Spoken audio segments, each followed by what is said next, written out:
What happens when someone builds a company that solves a problem that the market was never designed to see? That's the question at the center of this series. 7 founders, 7 companies. None of these companies fit the playbook. They don't look like the startups that get the headlines or the funding. They're not optimizing for the fastest exit or the biggest valuation. They're building in the space between what the market rewards and what communities actually need. And the question isn't whether what they're building matters, it's whether the systems around them, the capital, the infrastructure, and the institutions are designed to let them succeed. This is the Social Venture Studio Founder Series. 7 conversations with founders building at the edge of what innovation looks like when it's designed to serve more than the people writing the checks. I'm Kevin McGinnis. This is the Disruption Lab. Trina, you've spent 17 years building systems to help families after divorce. You're a licensed social worker, you're a licensed attorney, you're a certified mediator, parenting coordinator, divorce coach. You've got a 16-week curriculum that's been certified through universities. After all of that, I guess the question I have is was it all worth it? Is it all worth it? It's completely and totally worth it, but going through it, my goodness, it has been a journey, and I haven't known how to do it. I've learned along the way. Um, so you started I didn't realize this, but you started as a foster care social worker. Is that right? Yeah, so I was a foster care social worker, got really frustrated at that system, and went home to my boyfriend at the time, now husband, and he said, "Who makes a difference?" And I said, "Attorneys and judges," and he said, "Go be one of them." He didn't expect that I'd quit my job and start law school 3 months later. Well, I mean, juvenile corrections, then law school, and I think um, the law practice and the Lane Project started in the same year. Yeah, in January of 2008. What did you see in those first 8 years? You kind of touched on a little bit, but what did you see in those first 8 years that made you think the system isn't going to fix this? I need to go do this myself. Well, it started before that. So I graduated from law school in 2003. And I was like, oh my gosh, the divorce system is the child in need of care system, but there's no services. There's no one providing these services. So I guess I'm the one to provide it. I thought it was just easy. You go and you open a business. They don't teach you how to do that in law school or the School of Social Welfare. Right. Um, but I started building, like they say, you're building the plane while you're flying it. And so as the court needed more services, I just kept building and building and building. And so, give me the story behind the name. Why the Lane Project? Lane is my stepdaughter. My husband and we started dating in 1999, and Lane was conceived a month earlier. Her mom tried to do it on her own.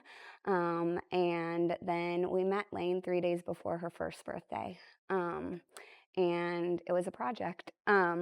We weren't perfect along the way. We were blessed by having her mom and her stepdad, who are absolutely amazing. Um, but not everyone has that. And so I wanted to help others. Um, so I have been through divorce with kids and have lived through, I think, some of the things that you work on and describe.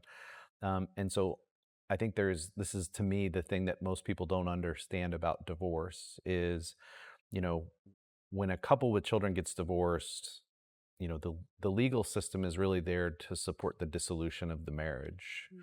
Mhm. Custody, assets, support, how's those things going to work from a more mechanical, logistical, perspective. And then the system is done. You're kind of on your own at that point in time. But the parents typically in that situation are far from done, but have to figure out how to do this for, in our instance, 20 plus years together. The rest of your life. So what happens in that gap, like between when the judge is done and what's that like? Kevin, I think it happens even before the gap. And I, I've done this for a really long time. But I didn't really see the parents. I would look at them and say, "Why the hell would you do this to your kids?" And over time, I realized parents don't do the things they do to their kids in spite of their kids. They do it because they're scared Mhm. and they're human too. And so what I'm trying to say is it is overwhelming within the process and then outside of it, right? And so, but we as parents, we have the answers within us. But when we're inside the tornado, we can't see it. And so after the process, at least during the process, you at least have a judge that you can say, rule on this, rule on this.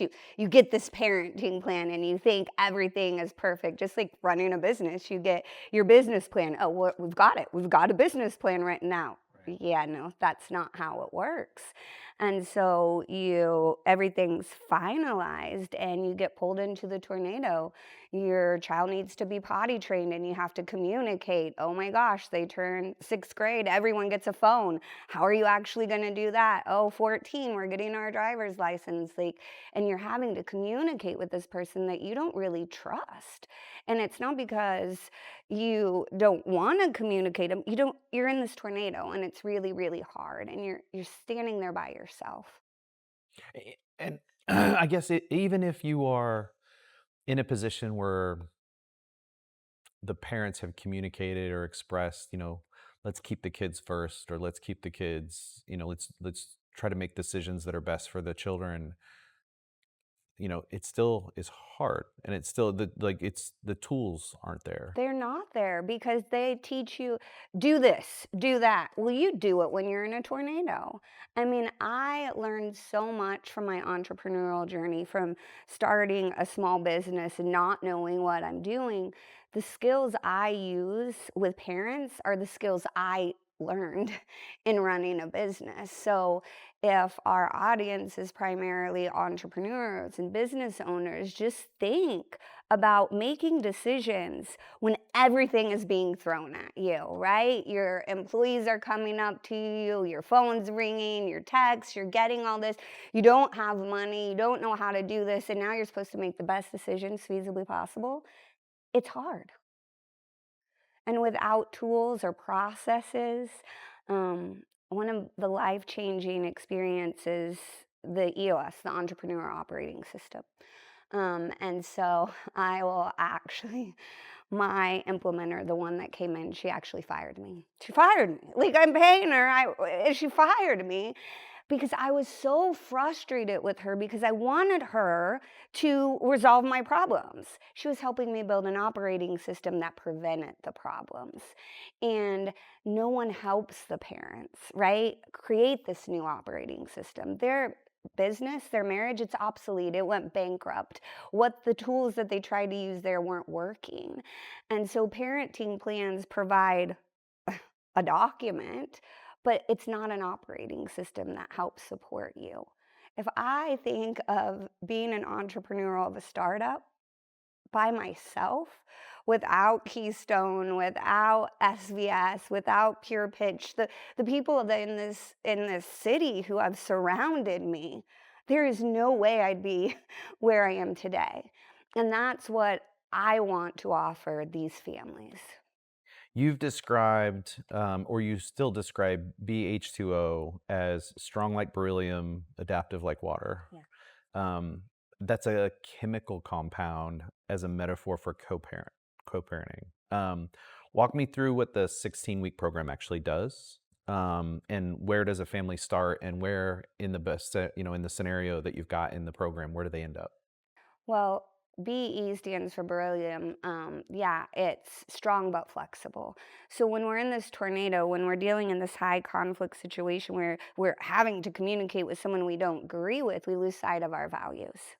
And so throughout the BEH2O program, and I'm going to analogize it with EOS, the Entrepreneur Sure. Operating System.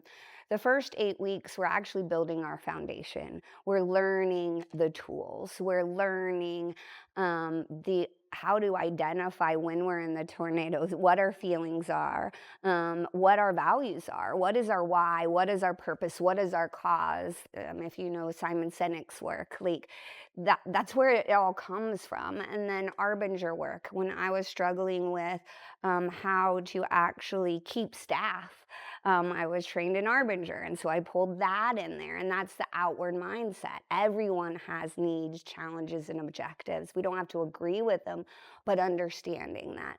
So we start learning those concepts in the first 8 weeks. And I tell the parents that don't come back to me in 6 weeks and say, Trina, my problems aren't solved, because I'm going to tell you they're not. The research is saying that we aren't seeing change for 6 to 10 weeks. It takes 66 days to form a habit. So no wonder why we're not seeing that change. But the first 8 weeks is building that foundation. The next 8 weeks is actually creating an operating system for this family, which is not, it's like a business canvas, to be honest with you. It's not a 36-page parenting plan. It is a 2-page document that is their commitment of what are our goals, what's our why, what's our purpose, what's our cause, how are we going to communicate, when are we going to communicate, what are we going to communicate about, and what are our boundaries. And we create our boundaries out of our goals, not our fears. And oftentimes we put up these boundaries out of our fears, and they ultimately undermine our goals. So then they use this operating system, and in week 15, they present it to their children. Oh my gosh, you're bringing the kids into it. Well, the reality is our children are already aware of it. And we could have success with one family, and that is they can't be at the same place at the same time, because the cost is too high. It undermines their goals, right? Of supporting one another, being peaceful and at ease. Let's just say that's their goal. But we have another family who goes to all the soccer games together, and how they even have ice cream afterwards. Both of these families are successful because they're creating their operating system based on that. But we do, it's very much like the entrepreneurial journey. In a startup, we do classes, but then we also do joint meetings, and we also do individual meetings. So it's a multifaceted program. As you describe the system, I think about the other system involved in this thing. We have two companies in this cohort that are focused on transformation in the court system. And so I'm curious, why has disruption or transformation been so difficult in our court system? Well, I'm going to talk specifically about domestic court because that's what I'm most aware of. And it is about being right or wrong. That's what it is. But that's not life. Come on. It's not about right. 1 plus 1 does not equal 2 in families. It just doesn't. And there's so much emotion, there's so much feelings, there's so much going on that the court system can't see. It's not that it's bad, it's doing the best they ultimately can do. But the true experts in our children are the parents. But in order for the parents to see clearly, we have to support them in seeing themselves. So if we look at parents, like I used to, and shame, blame, and judge them, why the hell are you doing this? I'm inviting a conversation with their amygdala. I am not inviting a conversation with their prefrontal cortex. I'm saying, hey, baboon, you want to talk to me? I'm inviting them to the table, but pulling the chair out from under them. So more in the past 10 years, when I started seeing parents, they were able to step out of the tornado, see themselves, and then move to see their co-parent and their child. Um, you've been doing this work for 17 Quarter of a plus years. century. I know I Okay. look 21, but Yeah, no. I just, it's not. Um, Now you're building AI to do parts of it. Um, That's a pretty significant shift. And I'm curious what, in your opinion, and having done this for the amount of time that you've done this, what can technology do that in person can or can't do? And where's the line between what scales and what has to stay human in this process, just based on what you just said about kind of the court system? Well, so I started training coaches nationwide in 2024 in BH2O. And I thought it would be simple. The courts would order it like they did in Kansas. Well, the courts in Kansas were familiar with me, so it was easier to order. And so I knew that in order to get BEH2O to actually spread, I had to meet the courts and the parents where they were at. And so how could I get parents to and professionals to feel this transformation quickly? And so I actually pulled the negotiation from the why, which we teach in week 8. And I I actually put it in ChatGPT, to be honest with you, because ChatGPT, her name is Flo. She's my friend. We had written our second version of the BH2O manual together, and I put in mom's why. I just met with mom and dad in my office, and I put in mom's I feel statement, which is the why, and I put in dad's, and all of a sudden, Flo went through my 7-step process and ended up with the same result that it took my parents an hour and a half to figure out in my office. And I was like, ho, ho, ho, we have to do something with this. And that's where the reflection tool actually came. But I had the privilege of working with Gwen through OnRamp in just May of this year. And at the same time, my nonprofit received the OJA grant to spread BEH2O throughout the state of Kansas. And I thought teaching that virtually was just the same as teaching it in person. But my joint meetings didn't feel the same way. I wasn't having the same experiential opportunities.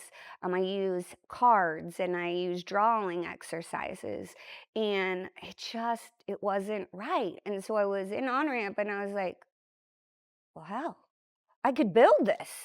And ultimately I did.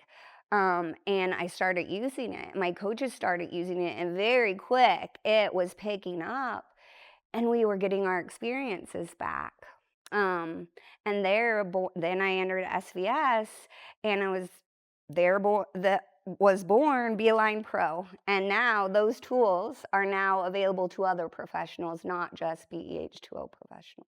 So now when we talk about things like human intervention, when AI, everybody wants to just completely create AI systems, but there's a push, and probably rightfully so, to continue to have human intervention in a process like that. That's the role of the mediator then, right? This is a tool for them to use. Yes, so it's a preparation tool. So this is not replacing mediators, but the mediators, the therapists, they're best able to do their job when a parent's not in the tornado, right? When the parent's not in overwhelm. So they can provide assignments to the parents to prepare through this reflection tool before they step into the room, whether that's a virtual room or whether that's an in-person room. But now BeAligned Pro, guess what? When they're in the room, they still may spiral. Well, now the therapists, the mediators have the tools that I have found successful to actually, but those need human intervention. And so those tools help facilitate that human intervention. But we always feel like there's a lot of communication tools out there, and we all parents feel like big brother's watching over them, right? So they're really not honest. So when they go to mediation, they go to therapy, there are things they're not going to share. And so BeAligned is built on that idea. These reflections are not shared with anyone unless the user specifically grants someone authority to do that. So they can share their deepest, darkest secrets without being fearful that they're going to be judged for that. So the next thing I want to talk about, it's kind of a two-part question, and I want you to talk to me about the balance between maybe an example, a family that has been through the process, that, an experience that you've had that demonstrates, anecdotally the impact, but then also the research and and why having the research and having the data is so important, and how do you balance those two things and how you think about that? Well, I'm going to try not to cry. I'm going to share a story about a gentleman by the name of Philip and his co-parent Jordan. And Philip was ordered.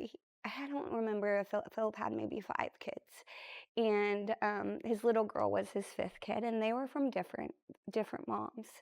And Philip had stage 4 cancer. And Philip moved into the neighborhood of his child so he could get more time. But he was judged by the court because he was an African American male who had 5 kids from, I think, 4 different parents. No one saw that he was going through stage 4 colon cancer. And he had all this, and he had so much anger within him, like consumed with anger rightfully so. He was human. And Jordan was a single mom, and she had never had kids before, and she was white, right, wrong, or otherwise, and she had more time with her daughter, and she was sitting in the room alone, like, and so she felt like abandoned, like, what's going on? And I will never forget, we were in week 6, in joint meeting number 3, and Philip is so tired because he's getting chemo, and he actually sat on the floor. Um, that session went over, and they each saw each other. They each saw each other. Philip lived a year or so longer than that program after they graduated. And one of his last things was to sit on a couch at my office while he was interviewed about his experience and how grateful he was. And 3 months later, he passed away. But his daughter was able to sit beside him with her mom at his bedside in hospice because of this experience. But if we just looked at Philip as, you are an angry son of a gun, if he never was seen and never been able to express how he was feeling, and had mom not been given the opportunity to actually be seen and actually to see Philip, their story would have been completely different. Um, and so Philip was very right in his anger. We can't shame, blame, or judge him for his anger. And mom was very right in her hurt. They're both human, but we had to invite them out of the tornado. And they had to see themselves first. That's why we do one-on-ones. I felt it was really important for me to meet with, in this situation, Philip, in the other situation, Jordan, the mom.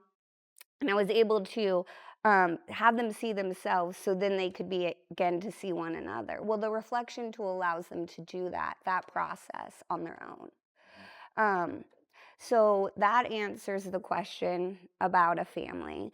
And anecdotally, the research. There are so many programs out there, Kevin, co-parenting this, co-parenting that. I mean, they are rolling off the shelves. And some of them are good and some of them are not so good, but none of them are experiential, and very few are 16 weeks. Who is gonna, who wants to sign up for a 16-week program? Right. It was originally 8 weeks, to be honest with you, but court-ordered participants told me it wasn't long enough. They were mad to be in there, and they told me it wasn't long enough because when they started experiencing the change, but no one was going to take my word for it. And then I was like, well, am I seeing things clearly? Like, what's really in front of me, is this happening?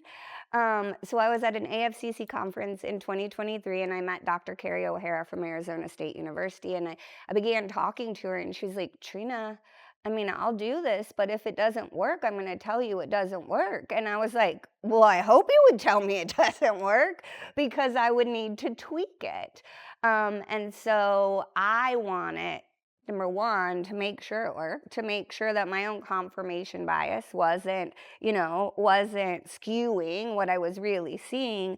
Number two, I want it to stand out above the others. And what's different is most programs are built in the university and then brought out into the world. And universities are having trouble commercializing those programs. BEH2O was built in the trenches and now being brought to the university. So it's just a completely different approach. And so having that research is key to being a differentiator and making sure we have the best product. I want to have an honest conversation about money. Um, and this is, I think, the part of the business that some people struggle with is, especially social entrepreneurs. Like, you're mission driven, you're purpose driven, but you're running a business and you're trying to run a business. You've invested a lot of your own money into this over the years. And I think most business advisors would look at maybe the numbers and look at what you're doing and say, this doesn't work. What would you say to them? They're right, it doesn't work. Um, it in 2024, which is a little too late, I decided I couldn't do it anymore. So I was funding the Lane Project through my practice of law. That's really, people think, oh, attorneys make a lot of money. Well, that's what my husband thought when he married, like, oh, I'm marrying a lawyer. But I was funneling it into the Lane Project. And as I fell into love with what I was doing, I wasn't making as much money as a lawyer, so we started going into debt. And then at that point, I pulled 30 professionals together in my office and said, I can't do this anymore. And they said, shut it down. Shut it down. What's going to be successful is BEH2O. Just package up your BEH2O and do that. And I was like, I can't do that. Are you kidding me? I can't do that to our community. And we've built this. My husband and I built an office with our own hands, and I couldn't do that. So then I founded a nonprofit. And ultimately, I transitioned my direct services to the nonprofit so they could get funding and still provide direct services, providing me the opportunity to scale what I found worked, BEH2O, but then the universe had me find BeAligned, which is a whole different venture. But your question specifically was, what do you tell them? That debt that I had acquired, I went through GMS, through ECJC, the growth mentoring services for 18 months, which was transformational. And I'll never forget, one of my mentors kept saying, Trina, forget the debt. Trina, forget the debt. And I was like, what the hell? How can I forget the debt? And she kept saying it. And I was like, oh, I cannot. And then one day I forgot the debt. And it became a gift. And I was like, but for all of those years, I wouldn't have this knowledge. I wouldn't have had the systems that I was able to scale. That debt was a gift. Silly, but it was. And then I started, okay, I can make this work. And so then we got the community service tax credit for the nonprofit. And then I went into Pure Pitch, and then Digital Sandbox, and then SVS. And so what I would tell you is, if you really want to make shit happen, you make it happen. You just keep going. I was turned down for SVS last year, right? Did that stop me? No. I applied again. I was turned down for Digital Sandbox and should have been 2 times before I got the Digital Sandbox. So if you really want to make it happen, when there's a will, there's a way. All right, so that's what you tell external people. So go back to 2008. What would you tell Trina? Would you tell Trina to still do this? Yeah, I actually would, which people might think I'm crazy, because had I not done what I did in 2008, I wouldn't have learned what I did today. And so oftentimes you're asked the question, if you had your younger self in the back seat, what would you tell them? And I would tell her to hang on for the ride, because every time I failed, which has sure as hell been a lot, I've learned from it. And from those failures, I've pivoted. Without those failures, I wouldn't have been here.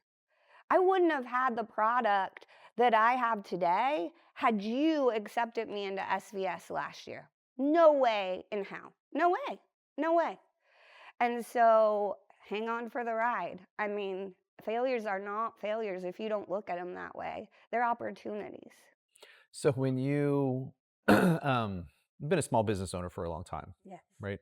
But when you think of being an entrepreneur and that journey, and also now social entrepreneur and that label, how do you think about these two things differently than maybe you did 3 years ago? I was like, oh, I ran a business since 2008. I got this figured out. I'm smart enough now to know I almost know nothing. I know a little bit.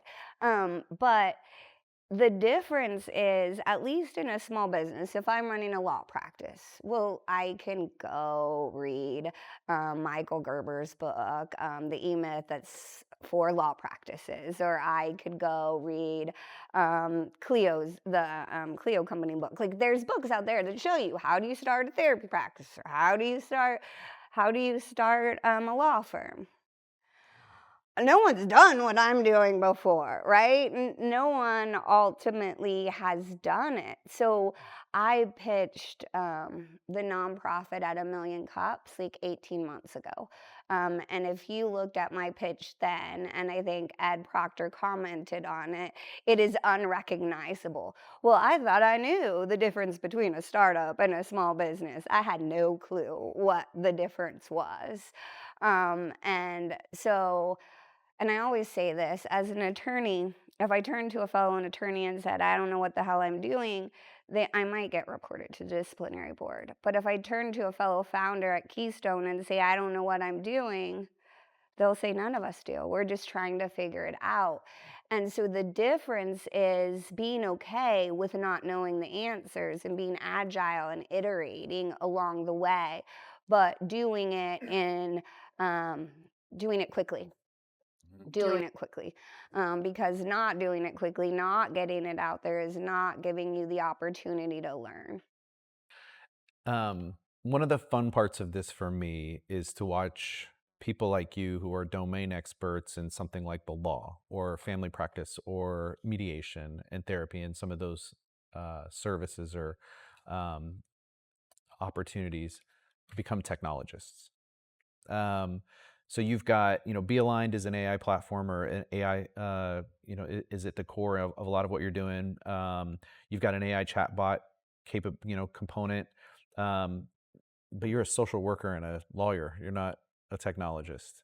What has that journey been like for you? And then also, how did you find your co-founder? And how important has that been to find somebody that supports you from that perspective? Well, finding a co-founder is really, really hard. To tell you the honest to goodness truth. The original gentleman who began helping me was a previous client. He helped me with the original form of Be Aligned, which is completely transformed because it was more like a chatbot, so it wasn't process oriented. Um, and now Tyler Klug is my co-founder, who I met through my stepdaughter Lane. But it was very difficult because I have all this stuff in my brain. You've probably recognized it. It's filled.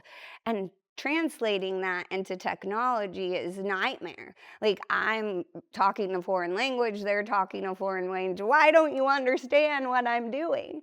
And so explaining that into a digestible way was very, very difficult. And that's what actually brought me onto OnRamp. And I always used to joke, I'm going to go to MIT. Like, I'm going to go to MIT. I don't have time to go to MIT, but maybe I should go to MIT. But OnRamp was an excellent opportunity to let me take a deeper dive. Susan Guthrie, who is one of my mentors, my muse, she's the one that first familiarized me with AI. Um, and then going into OnRamp. And so I want it to be able to speak more clearly. And I was inspired by OnRamp because I could take those years of expertise. I had the processes down. I knew what worked, and technology just became a tool. So informing the technology of my processes rather than just an automation or an agent in that regard, I use AI to actually take my processes and move them in.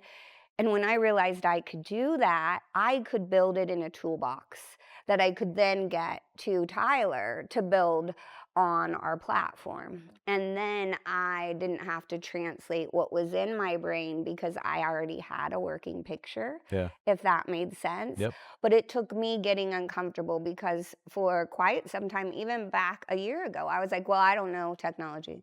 Like I don't know what it is. Just do it.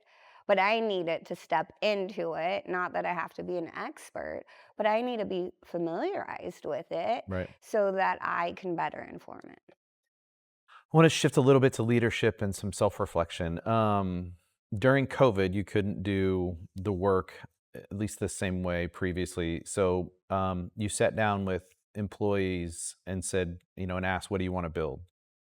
I didn't know that you knew that, Kevin. Out of that came the programs that are now kind of the core of the company.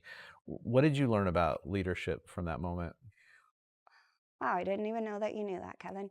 Um, well, I knew that I worked really, really hard and I didn't always get paid.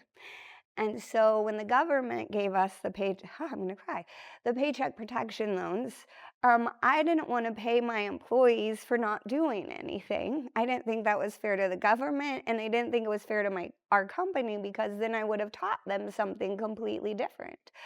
But I wanted them to benefit from it. So I think we had about 20 employees at the time. It may have been 17. And I started meeting with them all individually and asking them what they wanted to do and how they wanted to grow, because many of them were part-timers. And from that spun BEH2O. We had rebranded it and rebuilt it. And then PAWS, which is a family cohesion curriculum, Keyframe, and Lokahi, which is our children's curriculum, as well as that's where we built our SOPs. Because of all of that, that's where I got familiarized with EOS, because some of the programming, we got grant funding to have an EOS implementer come into our offices. So I learned so much about leadership in seeing your employees. So it's really funny how everything marries together. What I've learned as an entrepreneur, I translate into my work with parents. And so I guess the biggest lesson is you can learn so much from others, and you don't have to have all the answers. We often talk, I think there's an image of today's entrepreneur that these are, kids coming out of college, which is, it happens. But most of the successful entrepreneurs I think that we see are folks who have, maybe more wisdom, lived experience, lived through more trials and tribulations. Do you agree with that? And would you have been, what would have been different about you as an entrepreneur if you had tried to do something like this, 20 years ago? I did in 2008. And so I don't know how I survived. God had a different plan for me, I guess, because there's many. It was actually in 2014, my husband was done with me, and he was like, what, you need some help. That's when he connected me. He's like, someone told me to go to JCC SBDC and they give you some coaching. And so that's where I first began my entryway into the small business community, Right. which is incredibly helpful, but it's very different than the founders community. It's different. And so in 2008, 5 years out of law school, I thought I could just change the world, right? I had all the answers. I didn't think ahead. I just knew it. And today I know that I didn't have all the answers, and I don't have them all. But we can learn a lot from those new ones that come out of college as well, because they want to save the world, right? And so they're not so beaten down. So I don't think there, in my opinion, maybe this isn't the answer that you're looking for, there's no perfect stage for an entrepreneur. It's where you're entering, and what you're willing to, if you're willing to accept that you don't have all the answers, you're best suited for being an entrepreneur. Walking in and saying, I got this figured out. You're screwed. I want to talk about the future. Just a couple more questions. If BeAligned is in every family court in the country, if the system that handles divorce also handles relationship that comes after, what changes for the child whose parents told them that they're separating? Well, it wouldn't be the judge that's making the rulings, because the parents would be able to make them themselves. And so we would not have a man or woman in the back robe who doesn't really know our children. We would actually have the child's experience and what worked for the child being the leading, the helping us make those decisions rather than a judge. Not putting the decision making on the child, but considering the child's experience.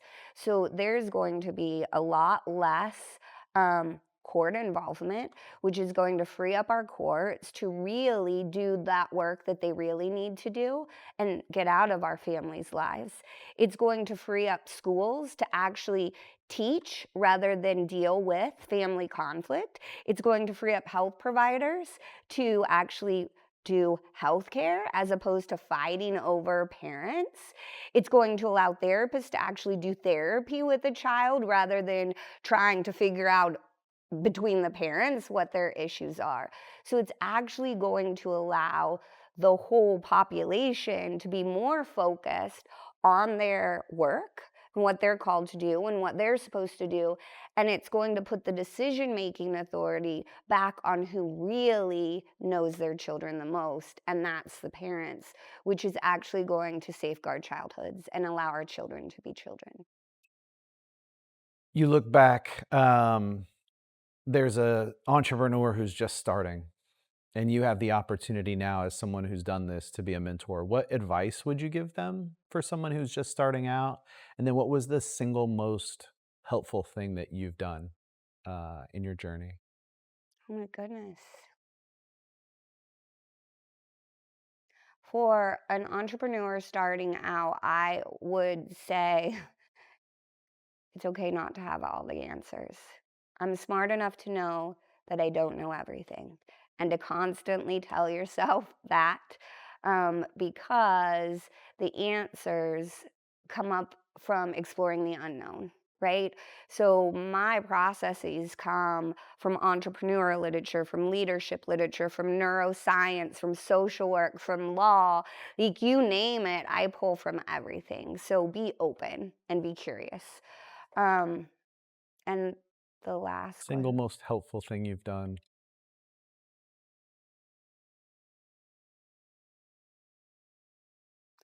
the single most helpful thing I've done is I applied to pitch um, for Digital Sandbox because they told me, they didn't laugh me off the stage. They invited me to Tech Venture Studios, which then brought me to Network Kansas, which then brought me to Nexus, which then brought me to Pure Pitch, which then brought me to Keystone. Like, it was stepping foot into the founders community and just doing it, like just doing it, because that one door opened another, which opened another, and which opened another. But remember, I got turned down a Digital Sandbox the first time, and I should have. And I should have the second. I shouldn't have the third, and I didn't. But step foot into the community that can assist you. And if the answer is no, like, that doesn't mean it's no. That means there's another door to open. So I guess in looking at it, that first opportunity to pitch was the single most transformative thing I've done. I always like to thank our entrepreneurs because I know what you do is hard, and especially the social venture cohort because it's doubly hard to focus on impact and purpose. I think I want to personally thank you because I've been through this experience, and it's got to change. It has to change, and not just for the parents in the process, but definitely for the children. So thank you for the work you do. Thank you for the I appreciate it, opportunity. and thank you for sharing your story today. And I appreciate you continuing to do this. If I didn't have on-ramp and SVS, like, there would not be a BeAligned Pro. So I walked in curious, and you guys have taken it and just ran with it. You told me that we would do what we would do in 24 months, in 3 months. I think it's more like 48 months in 3 months with the, so thank you. Yeah, thanks. I appreciate it.